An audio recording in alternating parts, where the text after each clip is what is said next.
Hello, meatbags. This is the ISO, and this game is about dinosaurs. Bigger meatbags. And this game is wild, literally.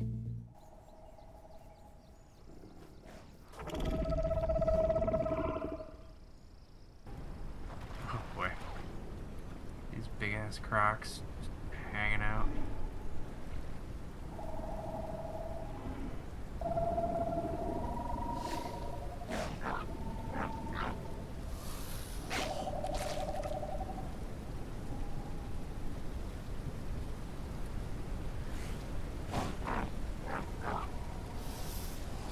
Oh, you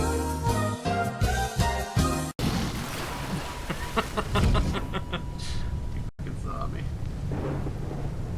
For those that aren't aware of this game, this is called the Isle, and it's not the base game. I'll get to that later. It's more than just a, quote, dinosaur survival game in a sea of other open map survival games. This more closely resembles a social experiment in game form. What you may ask differentiates this from other social games?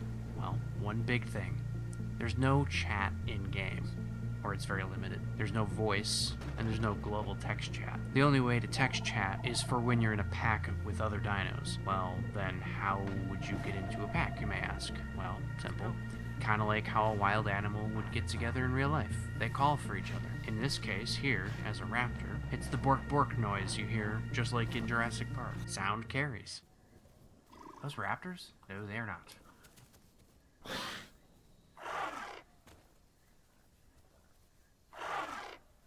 That's a new raptor. New raptor.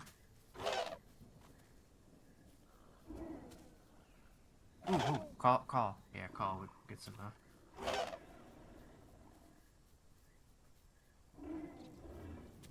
Oh, I hear a big pack.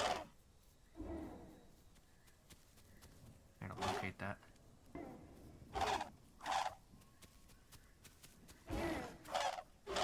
Hey, there they are.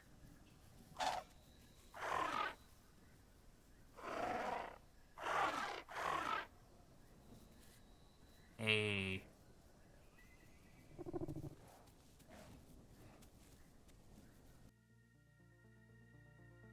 Once in a pack, herd mentality kicks in, and if you're the aggressor or the prey in a given moment depends entirely on physical movement and calls. Another interesting differentiator of this game is smell and soundscape. You can usually hear or smell something from well beyond visual range. If you know the sounds that different creatures make, that can give you an edge.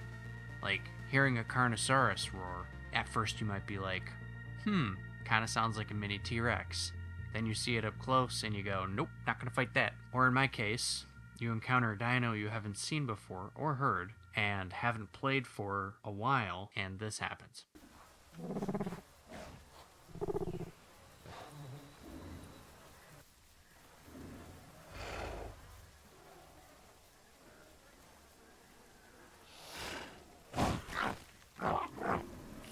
Oh, fuck.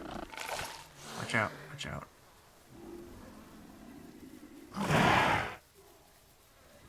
Yeah, run away. What the hell is that thing? Sounded like a burp.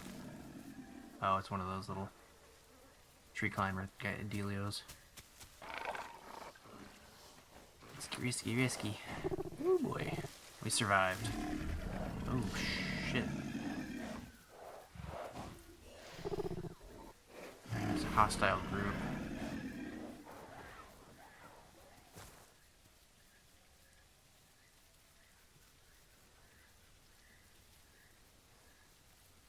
Risk food. Alright. Herd mentality, I guess, right?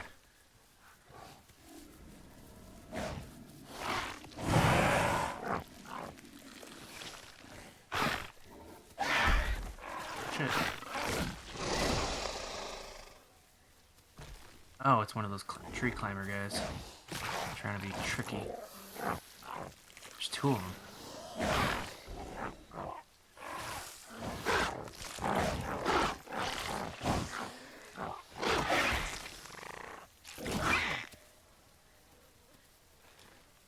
Alright, good enough, I guess.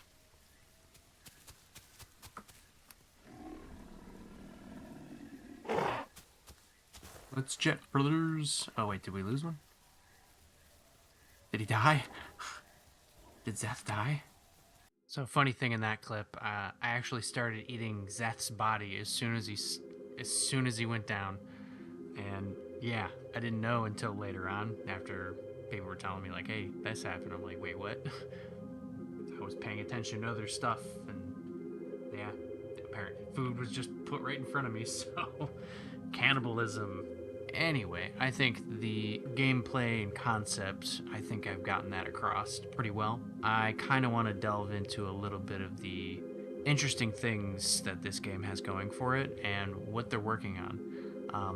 I should probably state first that this is actually the test branch, like on Steam, like a test version of the base game. And the base game is actually pretty shite. It's not great, but I did test something out really cool. So there was this new mod that came out for Unreal Engine games recently. It's called UEVR by praydog, and it works in the base game. And I got to try it out, and I gotta say it was pretty awesome. Seeing the world from a different perspective, being able to see stuff in 3D, it really changes the game. It's hard to really kind of give you an idea through video, but I'll give you kind of a quick little nutshell right here. Just to get it functioning somehow, but also it's not Evrima, it's horror, which sucks.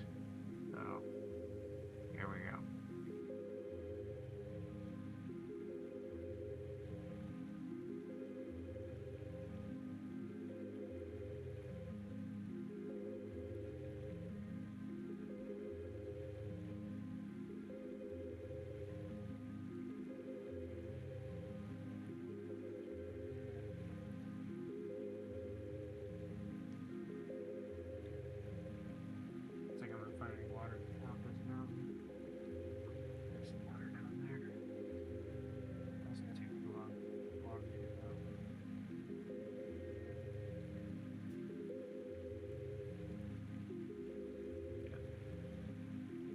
Almost the end of me.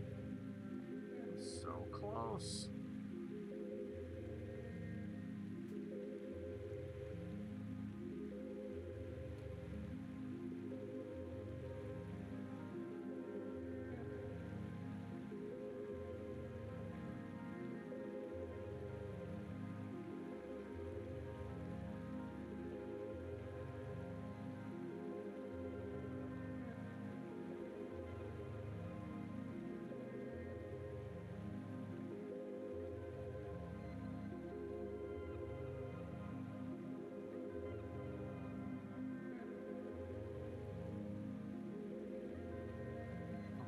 Subsurface scattering on that is pretty insane.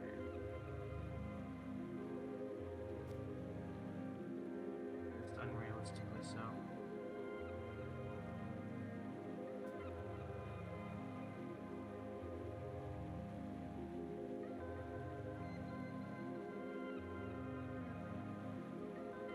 Oh!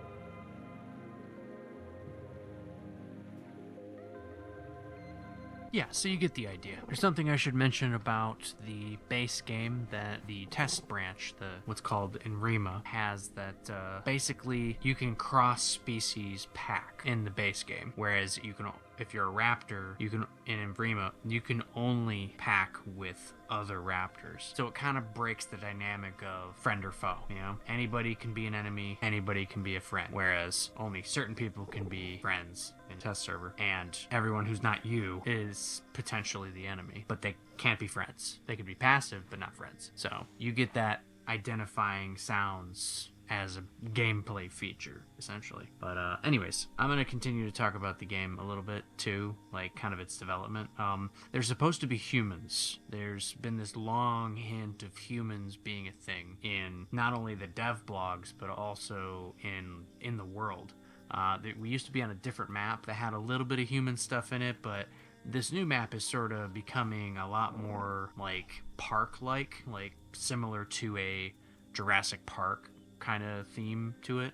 And a lot of stuff has been added since Evrima has become a thing. They've really gone crazy with the graphics on this, mainly in the there's now dynamic weather. They used to only have a day-night cycle and static foliage for the most part. Now the foliage has this like really cool dynamic movement thing to it. They've added all kinds of crazy stuff like that the core game had, like night vision and nesting, and now they're starting to get into the, all right, now we have a full map that's designed around these features. We have a whole bunch of dinosaurs that have already been developed. I'm curious to see how they're going to play that out with humans being this totally different interaction. But I recommend checking out this game. It is like $8 or $10 on Steam.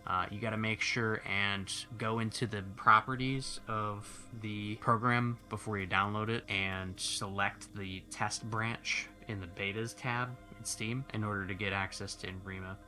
My problem with the core game is mainly that you can be like literally sniped by a bigger dinosaur, like a T-Rex or a whatever. Anyways, the big ones, they bite you once you're dead. Most dinosaurs have one-hit kill on smaller dinosaurs, and there's a much higher TTK, and there's a balance of what kind of dinosaurs there are. So you don't have these like super high apex predators roaming around. So a Carno isn't gonna one shot a raptor. It could under certain circumstances with its charge attack, but generally you have a lot more lead up before any like just out of nowhere you're dead. Every single time I've played core, and I've played about a dozen or so times or more. Every time I hear dun dun dun dun dun, dead. Didn't even see him. Like you get like a split second of thundering footsteps and you're done. Like there's no warning. So it kind of throws off that like I want a dogfight. I don't care. I just want a dogfight. I don't want to like this whole like game of insta kills is dumb. So I'm glad they're going. Their whole development is focused on this test branch, which is really well balanced. Yeah, so check it out on Steam. Let me know what you think. Subscribe to this channel. I cover all sorts of new different games and media properties, and I stream on Twitch. All the links will be in the description, and yeah, and I hope to see you in the next video, meatbag.